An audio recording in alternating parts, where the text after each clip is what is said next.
spins and it doesn't really tell us anything. And it says we're live!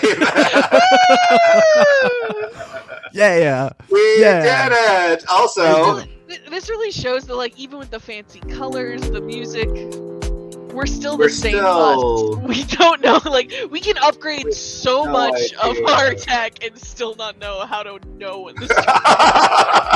So here's the thing that I feel like it is important to know, that you can be chaotic and still be fancy. Those things are not necessarily in opposition to one another. Like, right. You can be just messy with nothing else, and like that's not charming, I don't think. But if you're fancy while you're chaotic, that can be. And I feel like that's the side of things that we tend to fall on. Mariner. Yeah. Who are we, by the way? Mariner is the... Who are we? Who well, are we? Who are we? Well, if you showed up here, hopefully you know who we are. It sounded orca-ish.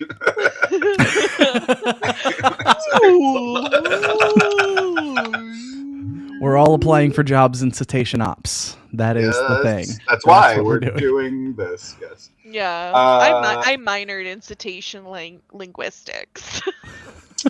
Wow. Hello. Oh, I'm so sorry. Live long. Here we go. That's who we are. Yes, we are the Lambda Quadrant. The gayest quadrant. We're a bunch of gays. It's so true. Sorry, I had to log into Twitch so we didn't get like weirded bombed like we did before. And as Randy pointed out earlier, it is our gayness is exhausting for everyone around us. Everyone around us, and we have just proven it. Oh, us? Well, so it's still Pride Month. We're still gay, right? Still definitely checked earlier. It's still a thing. Still people bending to the will of the bigots. So it's still Pride Month. I was gonna say it depends on what laws are passed. That's right. We had one today. Well, there was one today by the whole state of Michigan saying that they can't fly pride flags in any of the state buildings. Oh, no, it was a city in Michigan. Oh, is it just a city? Yeah. Yeah, I mean, it's still terrible, to be clear, but thankfully it's not the entire state of Michigan. Which city? Is it Detroit? Gayville. I don't think it's Detroit. I think I don't think Detroit is like hardcore right-wing enough for that to be a thing. Detroit had to get RoboCop.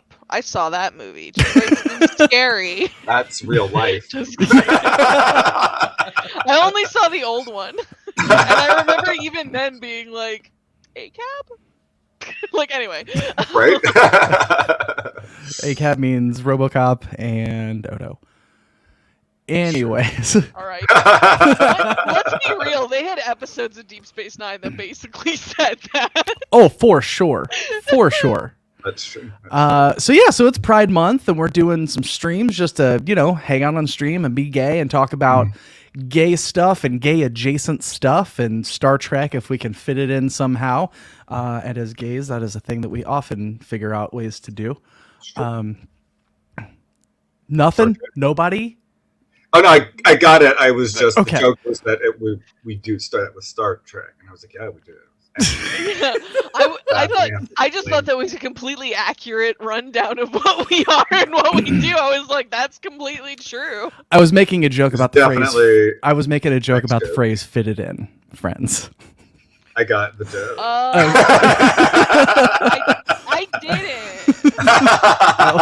I did get it. I did at least get it. I appreciate you. It's fine. Here we Anna, have I the love full you. range of human experience. The person who made the joke, the person who got it, the person who did it. And then having to explain it for 20 minutes. Yeah, because it only gets funnier as the rule. What I'm saying is, right now with that, with our perspectives, we really showcased infinite diversity and infinite. No, I'm kidding. I don't know about infinite diversity, infinite, but yeah. Definitely felt finite, but nonetheless. So finite diversity. So this time around, we are talking about lessons on finding joy from Star Trek, and last week we talked about pride, why pride is important, and why it's a thing that's still like relevant to celebrate and talk about instead of to just like have a party about, right? And I think a lot of what we talked about in Pride in our Pride talk applies to this one as well, in that a lot of it is about finding joy, because it's really tough to find joy if you're hiding stuff about who you are. And so a lot of the parallels, a lot of that is parallel between the last discussion and this one. But I have found some really, I think, good examples from different episodes of Star Trek that represent moments of someone either stepping out in a way to find their joy, or someone's friends kind of surrounding them and lifting them up and helping them be able to do that. And I think there are some cool lessons in some of these. So let's just do the thing. Let's do the thing. So our first example is in Descent, right? So, Data gets angry. Stop it. Yes, stop. yes.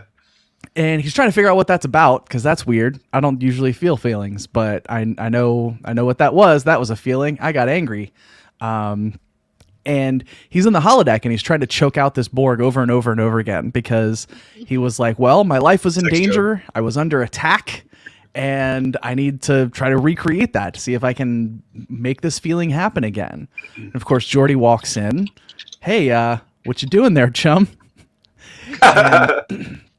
And Data's like, well, maybe my life has to actually be in danger for this to work. And then, of course, Geordi has a decision to make. Does he help Data disable the safety protocols so Data can actually put his life in danger in the pursuit of feeling his feeling? That's a lot for Geordi to figure out in that moment. Yeah. I do love that. Sorry, it was something I really love in Geordi and Data's friendship is, like, in some ways Data's the best friend to have, in other ways he's the most high maintenance friend ever for Geordi to have. Absolutely, and I really correct. love that for, like, the two of them. Don't worry, Anna. We know what that feels like.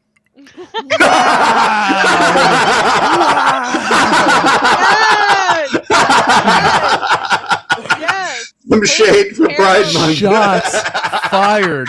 Wow. I loved that. But hey, you know what? That also implies that in some ways I'm the best friend to have. Oh, in many, many ways. I'm fine being called Data. But I love that rating. That was good. In Data's defense, though, I feel like every friend for Data is the most high maintenance possible friend, because he just has no idea what's going on so much of the time. Poor guy. So, shout out to Data for putting up with it. So of course, if you've seen the episode Descent, you know that ultimately Geordi does decide to let him go ahead and do it. And there's, I think the big thing to think about here is that, like, from the friend, from the support side, right? Sometimes you'll have a friend who is like doing some kind of exploration, doing some kind of a thing, and it feels questionable, or like, I don't know if this is a good idea.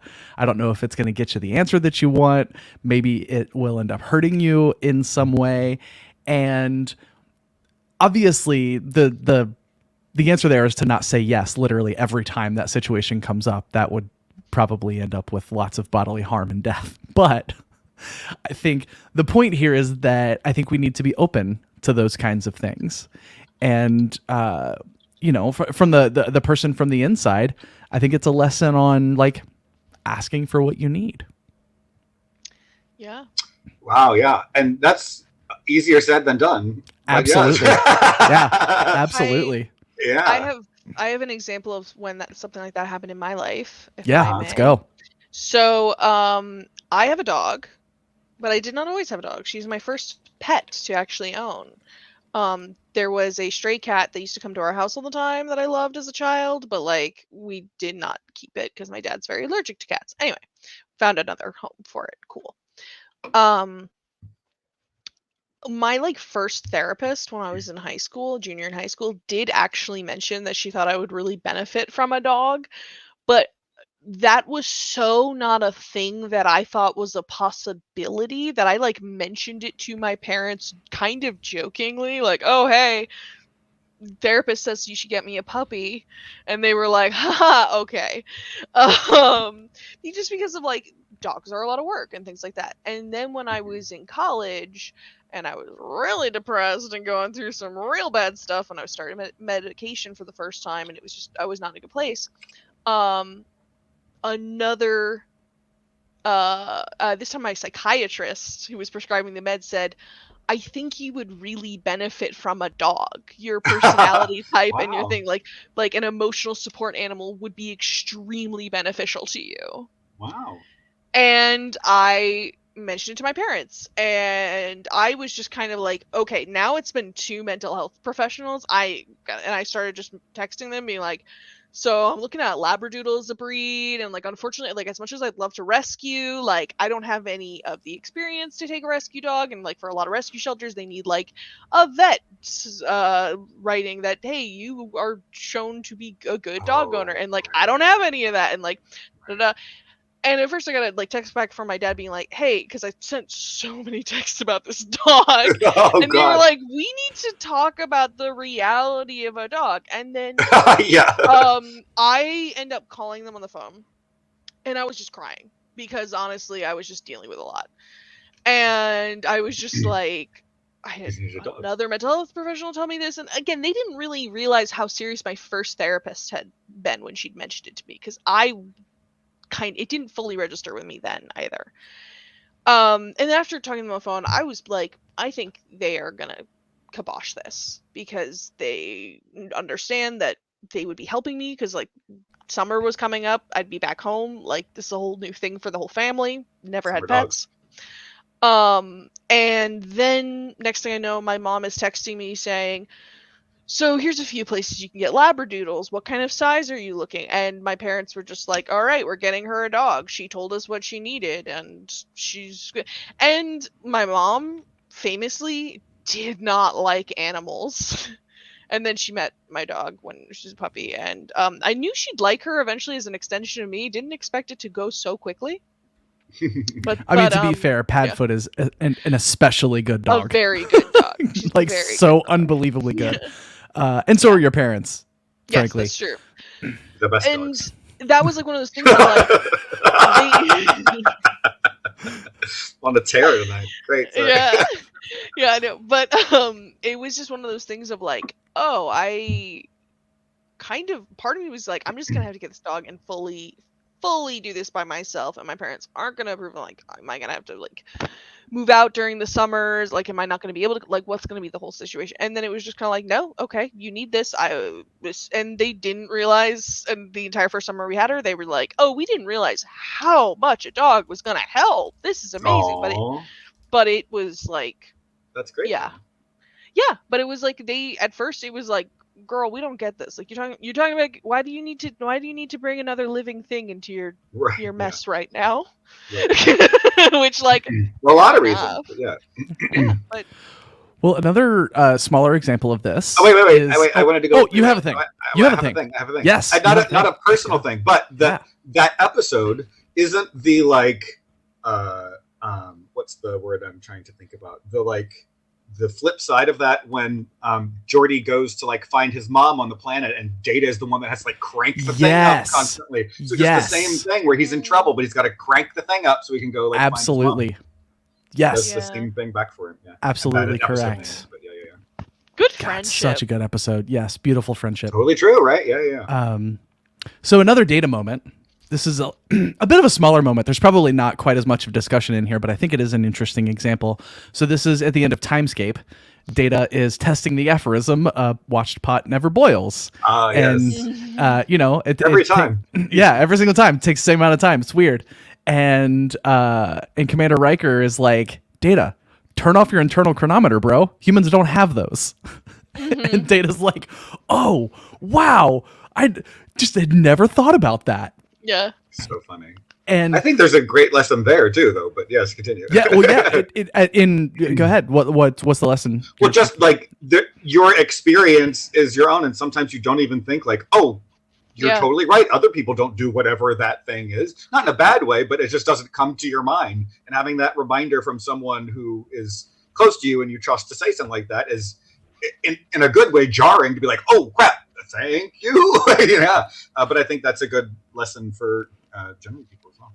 Yeah, I mean, he's even someone as like terminally aware of everything around him as Data is. He seemed to forget for a second, like, oh, wait a minute, but not everything in the universe experiences things like I do. Even just he didn't understand the phrase. Right.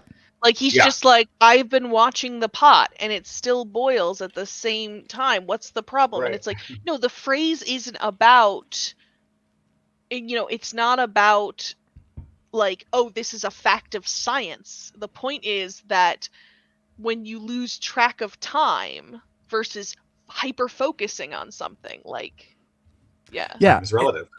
and in that it is, from data side, obviously, again, I think it's about kind of in asking for what you need, like not being afraid to explore things that you don't understand.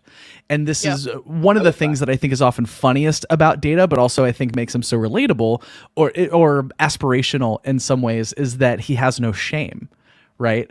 So like, literally can't. So right, exactly. So like, I would feel a little silly doing what Data is doing there, but like it helped him learn something really important about himself. And almost all of the moments I can think of where I've like really truly learned something important about myself, it's because I've opened myself up like a little bit further, or ways that I maybe have before, but in a different context or something like that. Another thing, of course, important to mention, easier said than done, for sure. Of course. But a lot of those worth moments, the effort. Yeah, absolutely worth the effort, because you learn cool things about yourself and you have fun little moments with your friends. Yeah. And to your point, like you said, you wouldn't do that. I can imagine a scenario like doing that, but like locking the door and make sure no one comes in. Like, okay, I'm gonna try this weird thing just because I'm curious about it. But he fully like, come on in, watch me do this weird ass shit. Like, it's good. But it led to something really good because then he got it and like, but if he had never done that, then he would never have realized what's going on. So it's especially about like trying new things. It's because my dad has gone to many my dad's gone to many music festivals and things, and it's true. Maybe one day. Your dad's a bluegrass guy, right? Yeah, he's a bluegrass guy, and so cool. I've been to some festivals and stuff, and like one thing was like I went to a beginner ukulele workshop that was at one, because I had the day before been told by my theater director. I was a senior in high school. I was playing Miss Tottendale in The Drowsy Chaperone. People know the show. She plays the ukulele at the end. And my director said, you're going to learn ukulele, at least to play that one part. And I said, okay. That night, cool. I go to the festival. The room next door is a music shop for the festival. I buy a ukulele. The next day, there's a ukulele beginner workshop. So I was truly a beginner. I had bought it last night. Mm-hmm. Basically, no one there's actually a beginner. Oh no! Great. But in general, people are scared to go to beginner classes as total beginners. Oh, I like would. In general, I'd be like, "That's the name of it. What are you talking about?" unless it's literally like has a whole description being like, "We're providing the materials, and this is gonna be fully like from beginning to end." Like people do like, "Oh, we're gonna build shelves. Like as a couple, you're gonna build like a thing, and we're gonna have the plywood, and we're gonna teach you and like." Unless it's like literally like a workshop that is very clear in that sense. People do not like going to beginner classes as total beginners. I'd be like, I'm sorry, you're a beginner. I show up. We're all going around. People are like, "Oh, I've had it for a week. I've been watching YouTube tutorial," which is like, I understand. I understand these people view themselves. Some people were like, "I've been playing around with it for like a month." All these things. Or there were some people saying like, "I've been to a couple classes," and then I was like, "I bought this last night, and it was $30." And I was wondering if I could learn a couple cards. Maybe. I got it. And then everyone in the room was like, yes, you could have if you hadn't put on that silly accent. Now get out. Now leave. No, I was just like, and everyone was like, oh, and then I literally said, it's the beginner class. And then I said, I'm not scared to go to the beginner class as a beginner. And everyone, also I was the youngest person there. Everyone burst out laughing. They're like, yeah, good point. And then people were like, yeah, I was terrified to come because I felt like I didn't know enough. That's but then I was like, And that was always like, where else do you start? I would be like, what the hell else was I supposed to do? First, alone in their room. I don't trust that they're going to like show me good things there. I would venture to say, Randy, and this is a guess, so just tell me if I'm wrong. I would bet it has to do with the fact that you're an actor. Oh, I don't know. Yeah. Because part of being an actor, I think, necessitates like trying out new kinds of maybe vulnerable, creative, performance-y type things in new environments. And so you get kind of used to the environment of doing something like that. No, that's true. And I think that might be a way to shed that kind of inhibition. Maybe so. Yeah, I never thought about that. Well, so next time you need therapy, give me a call. I'll figure it all out. 5 minutes after we're done. Part of why I'm able to do that stuff is because, one, I'm in therapy and I have anti-anxiety medications, but also because I was a theater kid. Nothing I do can be more embarrassing than the reality of being a theater kid. Yeah. And so the lesson there is like letting go of shame can be really, really hard. I don't want to dismiss or downplay that, but it is an extremely worthwhile thing to do. Right. So leaving pride.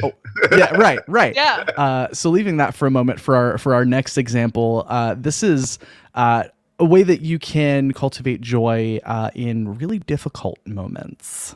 Like when you accidentally almost set your quarters on fire and don't show up for duty on time, and your captain shows up and says, "WTF, bro?" And you're like, "I'm real sad about life, and I don't know what I want to do, and I feel empty on the inside." I don't remember this. Worf has done so much crazy shit.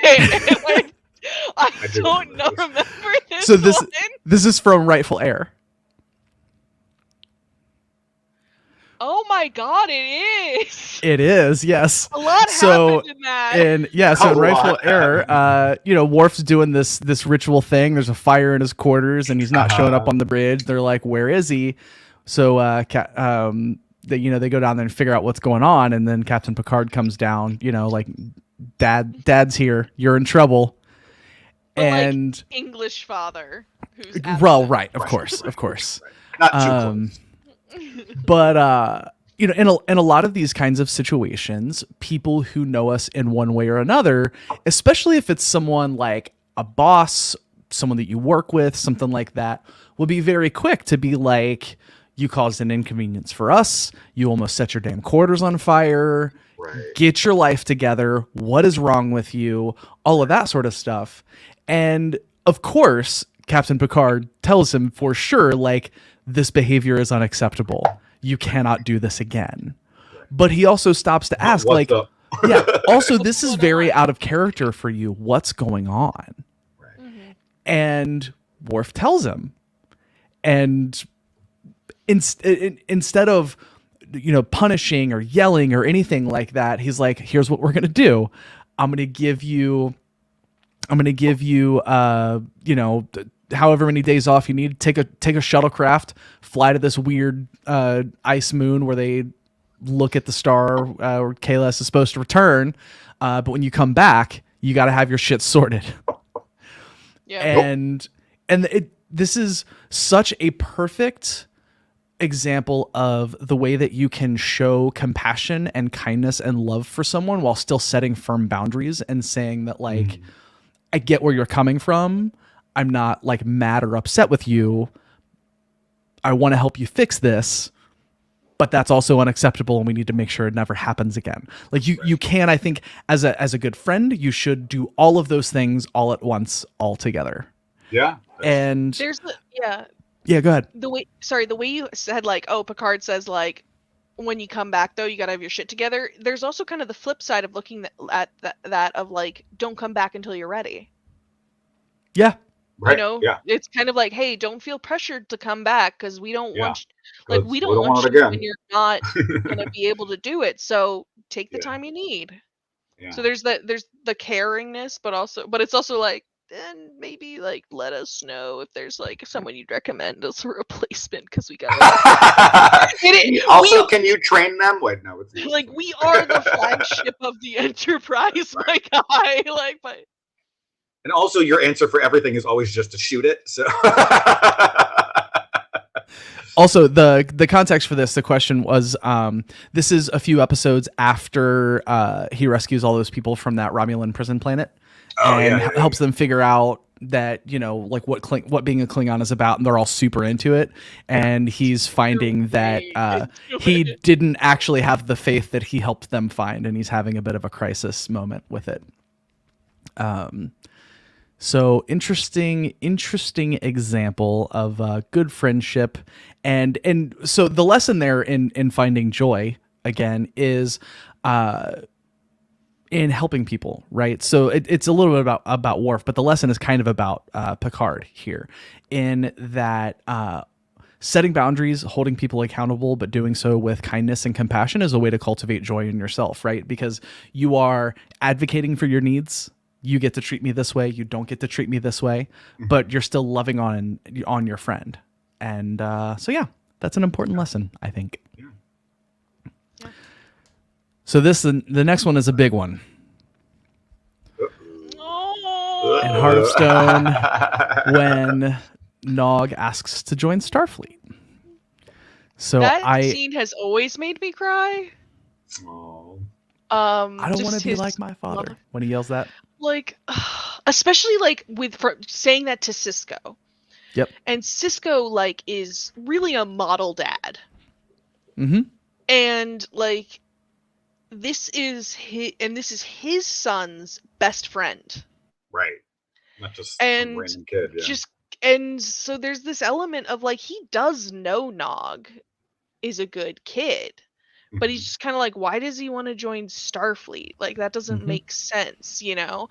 And then just like, you know, Sisko has judged Rom in the sense of he has not thought of Rom as being particularly capable in the way basically everyone did for the longest time, but not nearly as intensely as like Quark did, and many other people who were just like actively like, Rom, you're an idiot.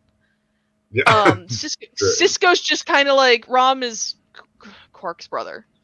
Like, Sisko's like, I have other things to do. He's Quark's brother and Nog's dad. Like, and so the joy lesson here for me is that where you came from may not have to mean where you end up, right? Yes. It takes so much courage for Nog to be like, yeah, all the Ferengi stuff, I'm not sure that it's for me, so I'm gonna like try and do something different. I think to one degree or another, we can all understand like cultural pressures around like who you have to be, the way that you have to show up in the world, and how intensely powerful that can be. Heteronormativity. Wink, wink. The whole thing. And in the amount of courage that it takes to step out like that and do something like that for yourself. And I feel like this is a caveat that goes with literally all of these. Always easier said than done, for sure. Like, none of it is to be dismissive and say like, well, go ahead and blow your whole life up. Why not? It's easy, right? Anyone can do it. But this is a thing that I think is important to cultivate and work towards. The idea that like you, it's okay to try to figure out ways that you can remake your life that serve you better, instead of just, this is how I was raised, so this is how I have to end up. Absolutely. And it's not like he was choosing something completely off the wall, right? Like, I want to join the pod race. Like, it was like, I want to do something good. Like this. Yeah. So, yeah. Yeah. Also, and importantly, it doesn't mean that he hated where he came from. Yes, I was about to say that. No, you don't have to. Yes, that's a good point. Yeah, I do, but he doesn't have to. He's still very much a Ferengi, and he helped the Federation with his Ferengi knowledge. I mean, he helped O'Brien be a miracle worker in the way Scotty was, of like, we're gonna get things ahead of schedule by begging, borrowing, and stealing, my guy. Like, and we're gonna trust in the Great River. Like, and that was a fully Ferengi thing. And then after he pulled it off, you know, O'Brien's kind of like, all right. When Rom's like, hey, when Nog's like, hey, I've got another thing. O'Brien's like, what'll give us for it? Like, yeah. like, hey, this is okay, all right. And also, by Rom taking that lead, by Nog taking that lead, he empowered his own community. Because guess what? Then Rom saw he could be something else. Mm-hmm. And then Rom became an engineer, which he was a damn good one. O'Brien was even saying, like, hey, he's one of our best engineers. And, like, he, like, created the minefield with the Dominion. Or, like, he, like, fended off the Dominion. Like, and then became Grand Nagus. Right, yeah. Like, that's how much it empowered, like, literally fundamentally... Don't underestimate people. Fundamentally improved Ferenginar society, but like, hey, right. We're gonna empower, like, women's rights. And, like, we're gonna have free healthcare. The Ferengi got that in the 90s before America did. But anyway. Wait, when did we get it? So my next example is kind of an example of something not to do, but there's also some positive good in there too. So in Enterprise, the episode Silent Enemy, while they're being chased around by aliens they know not who, they know that it's Malcolm's birthday.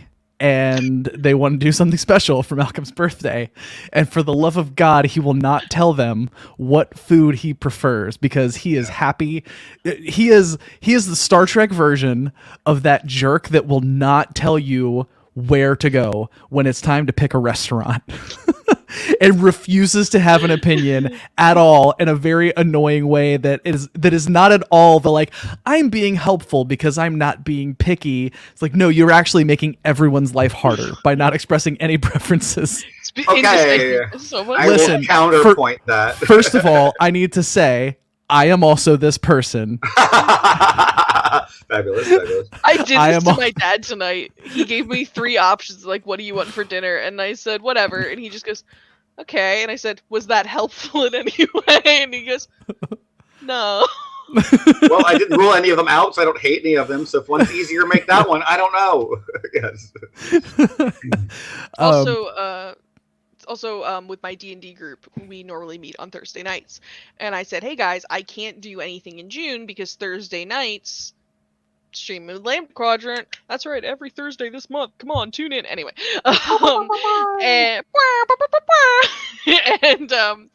My sister, who is our DM, posted like a poll in the group chat being like, do we want to find a different day during the week for June, or do we want to wait until next month? And my sister did not realize that every single person in that group poll was bisexual, and therefore we don't know how to make decisions. And we all we made a third option in the poll that said, I put, like, it was like, either is fine by me, and we all voted for it. Oh my god. And eventually Margaret just goes, you know what? I'm busy in June, so we'll do next month. And we were like, okay. Incredible. But you know what? Malcolm also enjoyed the hell out of his pineapple when he got it. And so the lesson there in cultivating joy is work on asking for what you want and asking for what you need.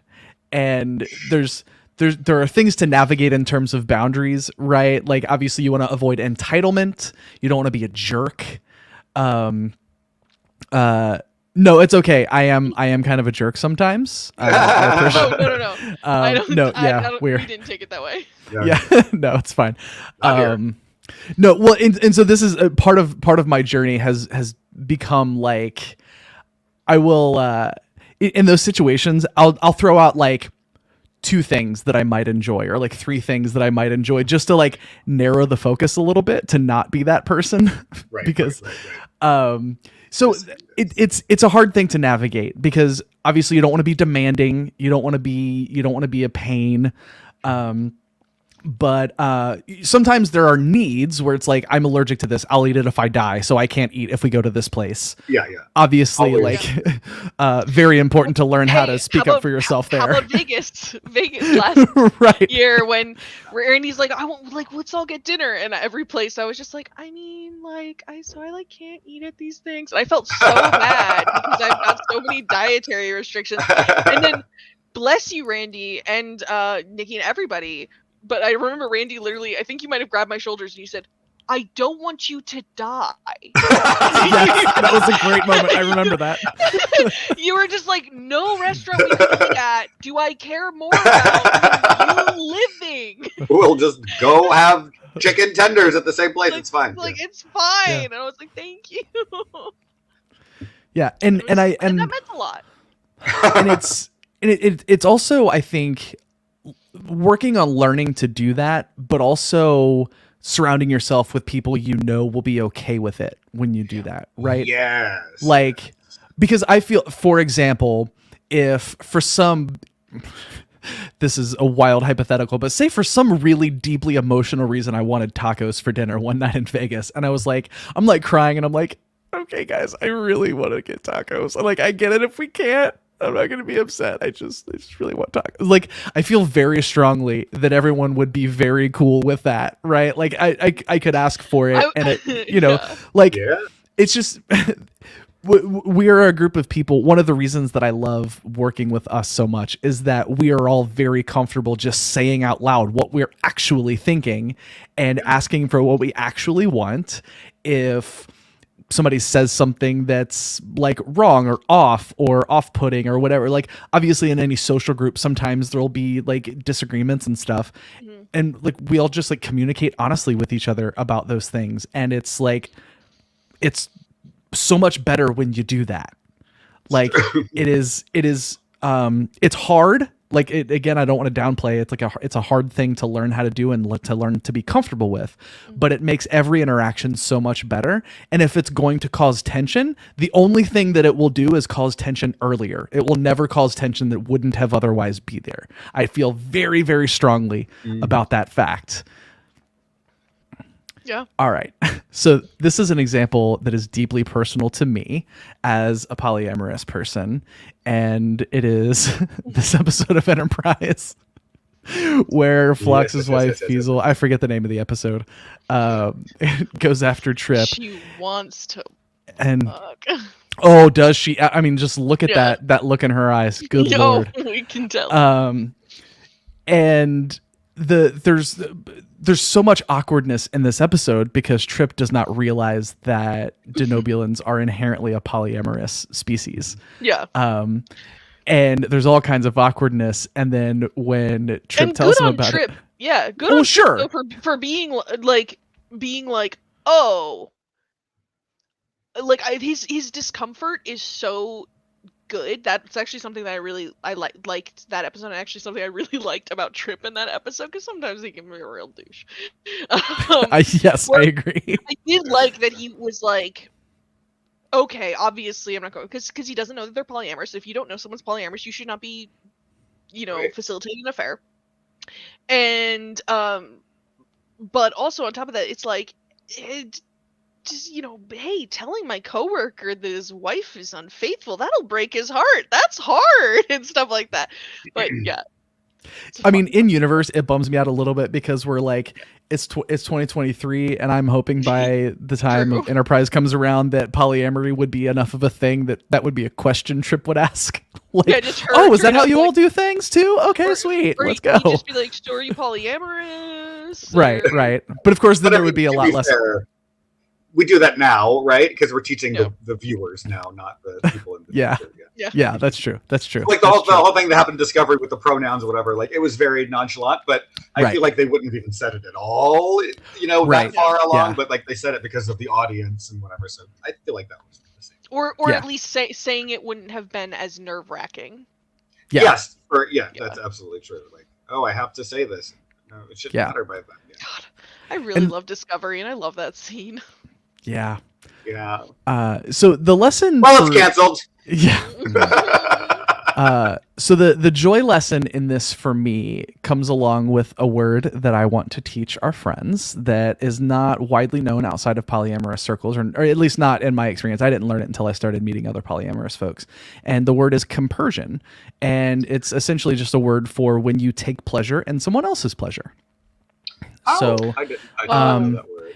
It's often used in the context of, say, for example, a partner of mine just was having a visit with one of his other partners, and he was like sending me happy pictures and like telling me stories, and he's like hanging out with one of his people, and as he's sending me all of these pictures and telling me all of what's going on, I'm feeling joy that like this experience is happening for them. It's not a jealous feeling. I'm very excited that like two rad people are having a good time together, and there's just like the slightest bit of FOMO that's like, man, I wish I was there too, but it's not a jealousy thing. Yeah. And if you're Ben Shapiro, you mean a cuckold fetish? Sure. No, but I love the word because I haven't heard it before. I really like it. Yeah, it's great. And so I think this is a thing that I think is worth cultivating in all areas of life. Mm-hmm. I think that a lot of people think that like monogamy and jealousy are synonymous, and that jealousy like doesn't exist in polyamory, and like neither of those things are true. I think the idea is that jealousy, I don't think is a positive thing at all.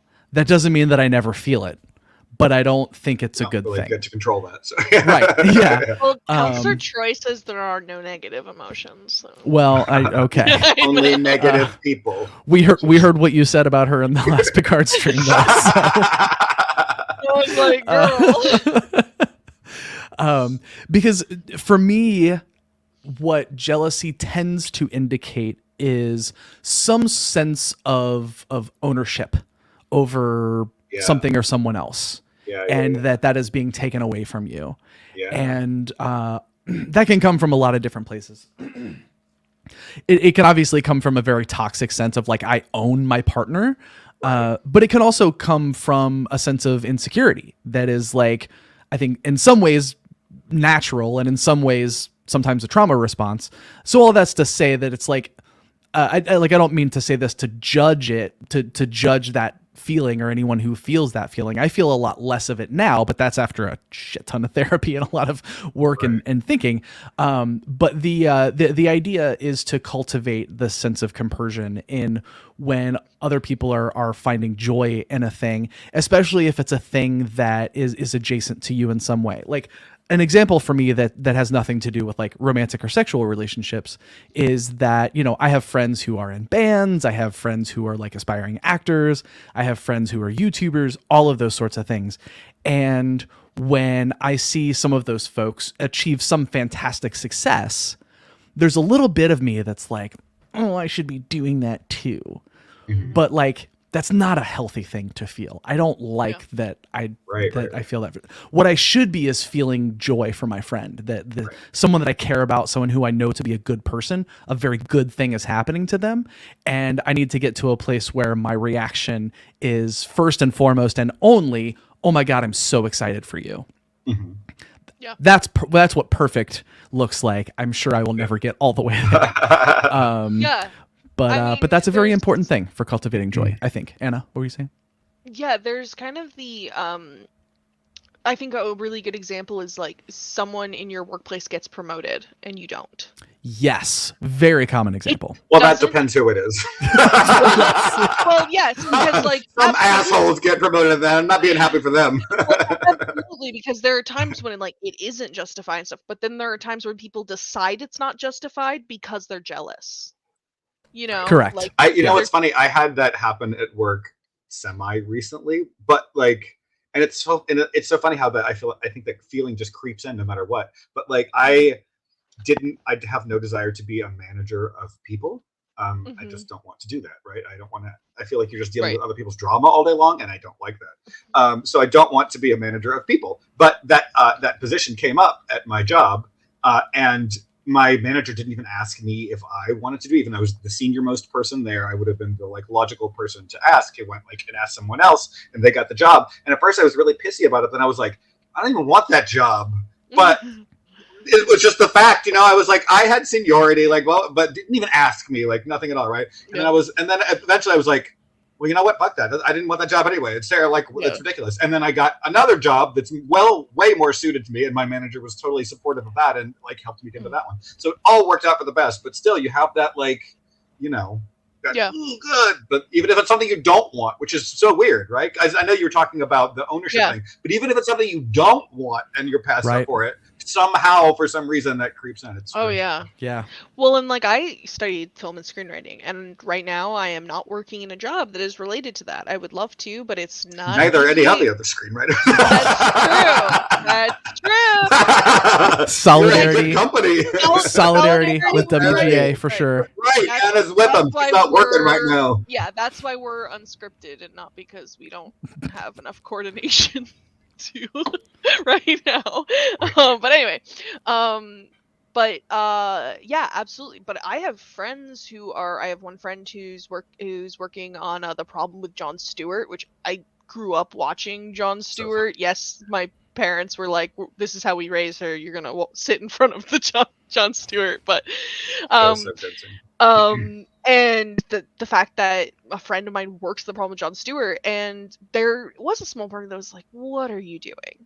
Why are you not doing this kind of thing? But then at the same time, I just was like, tell me everything about how Jon Stewart is as a person. And she was like, he gets rid of the myth of never meet your heroes, he's been wonderful. And I was like, that's great. Like, and it was just love hearing that. And then she's just like, he's just a cool vegan. Like, I didn't know he was vegan. Yeah, he does a animal rescue and stuff. And there was real quick, just something that just brings me joy. Pride Month is stressful because people are like, hey, let's also attack gay people. So here's just something with joy. Right. This is in between The Daily Show and The Problem with Jon Stewart, when he was just kind of like off for a while. There was a video that went viral of there was a goat that was loose on like the George Washington Bridge or something. New York City, there's a freaking goat. And so there's someone who was called in to like herd the goat. And the person who was fully herding the goat into a truck was just Jon Stewart. I remember seeing that. I don't remember that. Now that you say that. It's fully Jon Stewart because he has like this animal rescue with his wife. And it's just like, and it's just so, and there was like the person who had been in a car who like stopped because they saw a goat and like called, was like, hey, there's a goat. Right. Jon Stewart turns and says like, is there anything else you need? Just being very, the guy just goes, I mean, just a picture, man. Big fan. He's like, of course you can. It's just like, and the video went viral and people were like, I'm sorry, is Jon Stewart known for goat herding? Why was he the guy that was called? What happened? And then my favorite thing that New York City Twitter ever did was everyone who was like a New Yorker from Twitter just pretended that was super normal. And they're like, yeah, whenever there's a dog loose, we call John. Yeah, that's what we do. Amazing. So, yeah. Why people hate your city. Well, I've got one more example. Lie to everyone en masse. We got one more example taking us back to TNG, and it is when the TNG crew helps Worf observe the 10th anniversary of his rite of ascension. Just kidding. Well, no, sex joke can go in there because those are pain sticks. Pain sticks, I know. I was like, pain sticks. Well, yeah. Those are spots. Don't you kink shame me, right? I didn't kink shame. I just said it was a sex joke. In Klingon culture, cuddling is kinky. It's well, that's not confirmed, but it would make sense. The Klingon cuddle dungeons. Yeah. Klingon hug dungeons, I believe, is the wow. So for folks who don't remember what happens in this episode, this is the B plot. I forget the name of the episode. B-plot. I feel so bad forgetting names of episodes. Here's my nerd card. Send it in. So while the main plot is happening, the B plot is Worf seems particularly Worf, and they're trying to figure out what's going on. And every time somebody tries to approach him, he like gets super mad, tells them to go to hell. He's all somber. But of course, I believe our wonder kid, Wesley Crusher, is the one who finally figures it out that it is the 10th anniversary of his rite of ascension, and there's a ritual that he's supposed to be doing and a thing that he's supposed to be doing with family and other Klingons, and he can't do that. So he's lonely, he's longing for home, very deeply feeling his status as an outsider, and his friends surprise him with a trip to the holodeck where he gets repeatedly hit with pain sticks. And so an interesting thing in this one. I love Next Gen. Right? Like it's. You summed it up perfectly. That's what happened. It's like when people say the original series was too campy for them. I'm like, have you seen Next Gen? Right.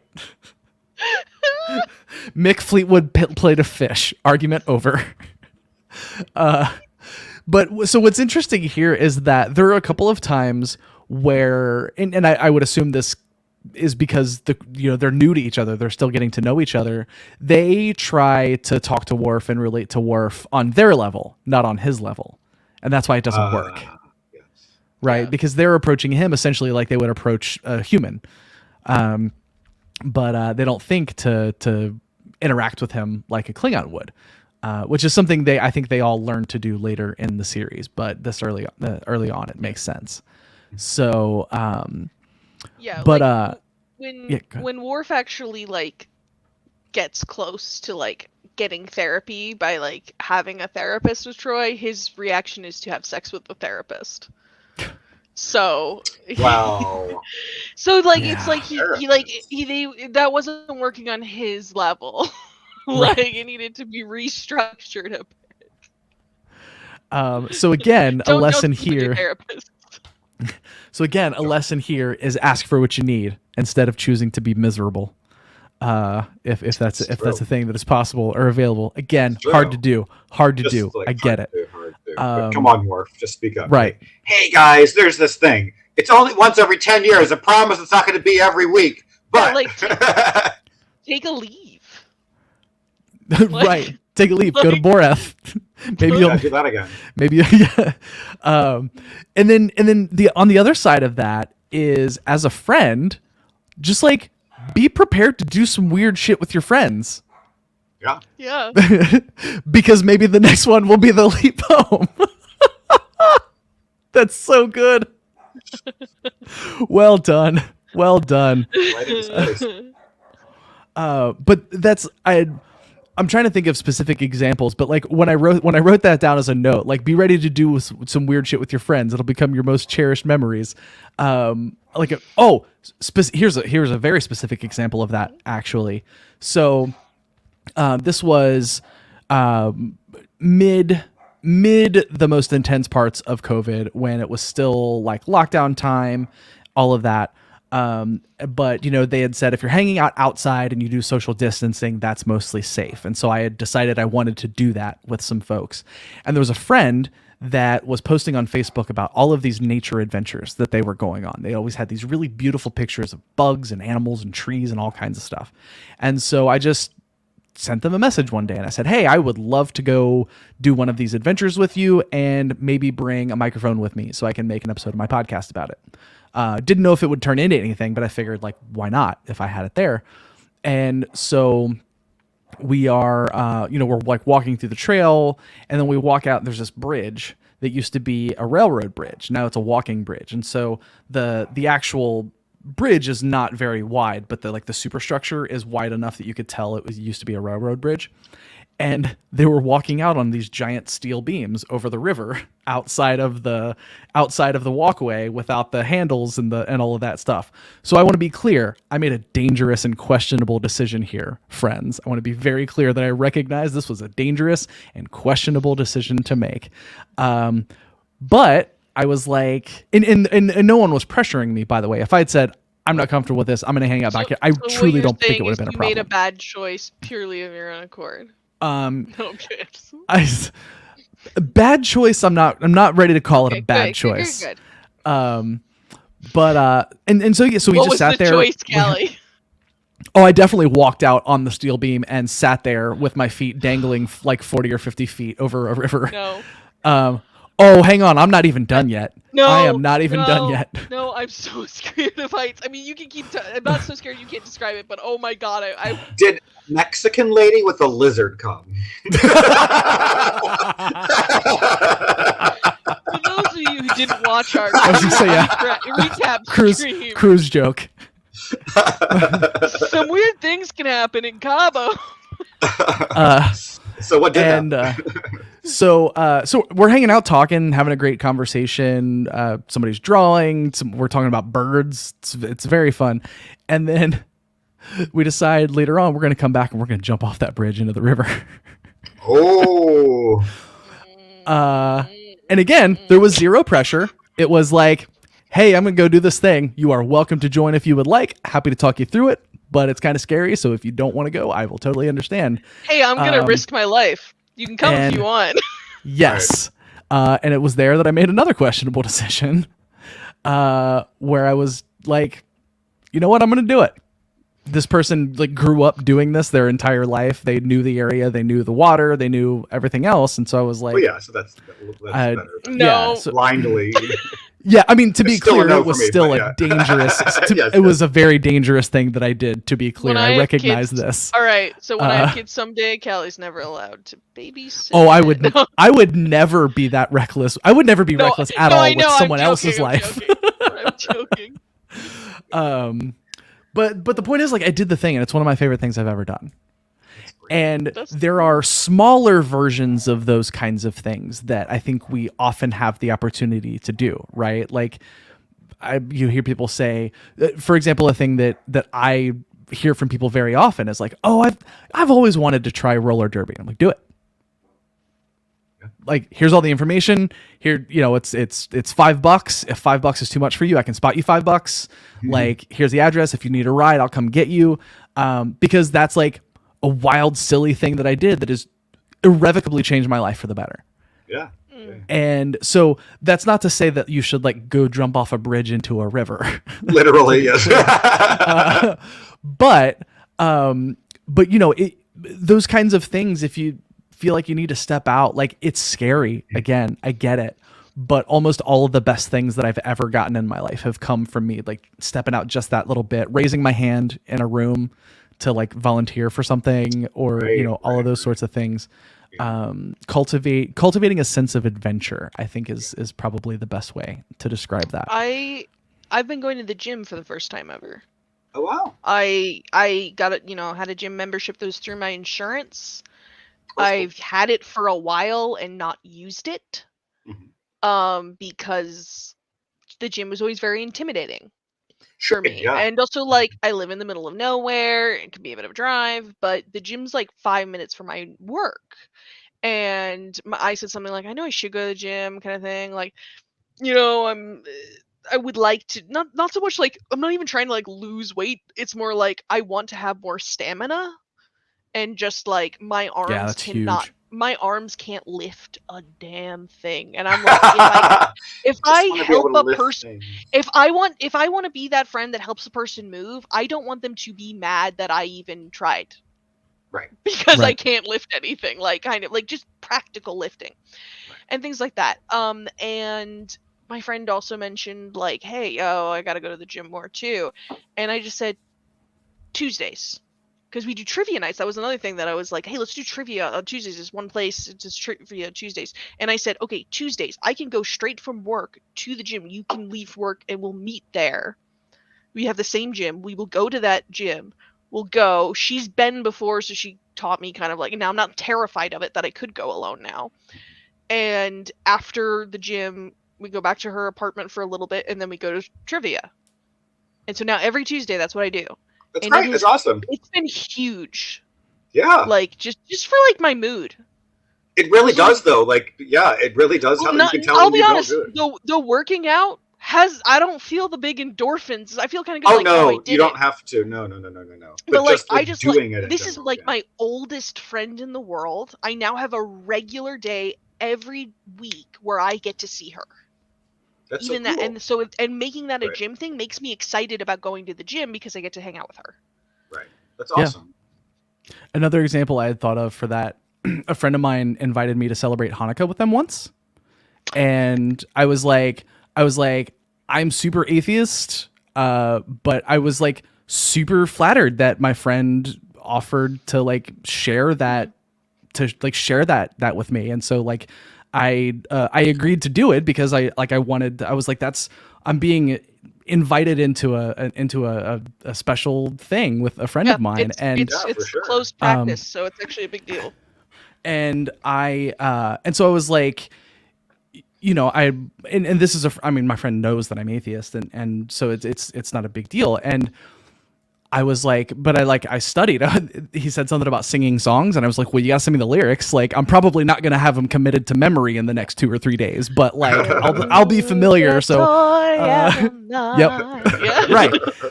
And so my thinking was like, one, I could like politely and respectfully decline, and that would not have hurt our friendship in any way whatsoever if I would have, right? I could accept and just like show up. And I don't like, maybe that would have been cool, but I like really tried to decide. I decided to lean in. I was like, I know generally about what Hanukkah is, but like what does this stuff look like? What are the songs that we sing? What can I expect to happen? So I can like fully be part of the experience with this person. And is there a Mexican lady with a lizard? No, you gotta things up. Only on night 3. It's only one night, and we're good. Yeah, and if I remember, this was I actually don't remember what night it was, but that like heightened the experience for me, being able to like sing those songs with my friend and just like fully be there and like recognize like what they were doing when they were doing it and that sort of stuff. Yeah, and it made me feel closer to my friend because I had a moment of like really deep cultural exchange with someone that I care very, very much about, that they like decide to share with like a thing that we don't have in common as being Jewish, obviously. Yeah. But like he decided to invite me into that part of his life because he thinks of me as family, and I chose to be like super honored by that and take that very seriously. And I'm sure it made his experience of having a guest better, but it also like, it was a great experience for me just being able to share that moment with my friend. And so like fully committing to those things and like just being willing to say yes to things that your friends ask you, whether it's something super important and serious like that, or if it's just, something silly like, I'm going to a concert tonight, be there in a half hour. Like, it's not to say that you have to, you don't have to be Bold Boimler and never say no. yes. I was debating bringing this up, but Callie, Anna, and I actually have one for you, and we want you to experience it.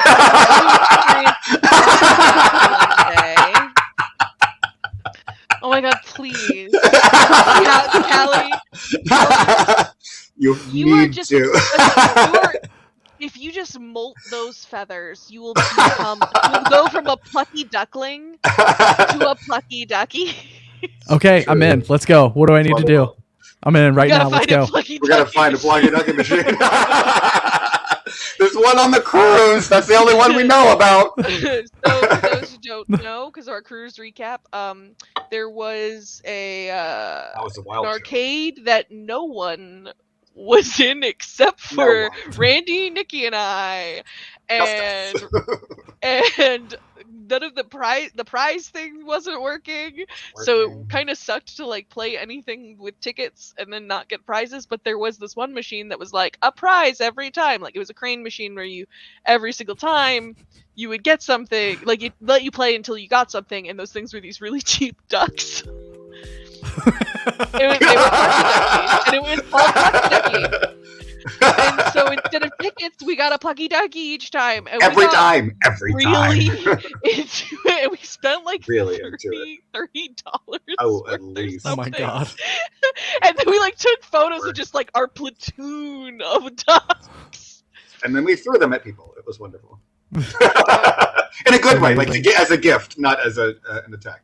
So being willing to do silly things with your friends, very, very important in cultivating joy. We cultivated so much joy that day. But also, like, there is an element of, like, I always joke that I'm the poster child for meds and therapy work. Because sometimes I think about like how anxious I was before meds and therapy. Like I'm happy. So if you are struggling with depression and anxiety, it doesn't have to be forever. It will feel like is this how I'm gonna feel forever? I am better. Like I am better.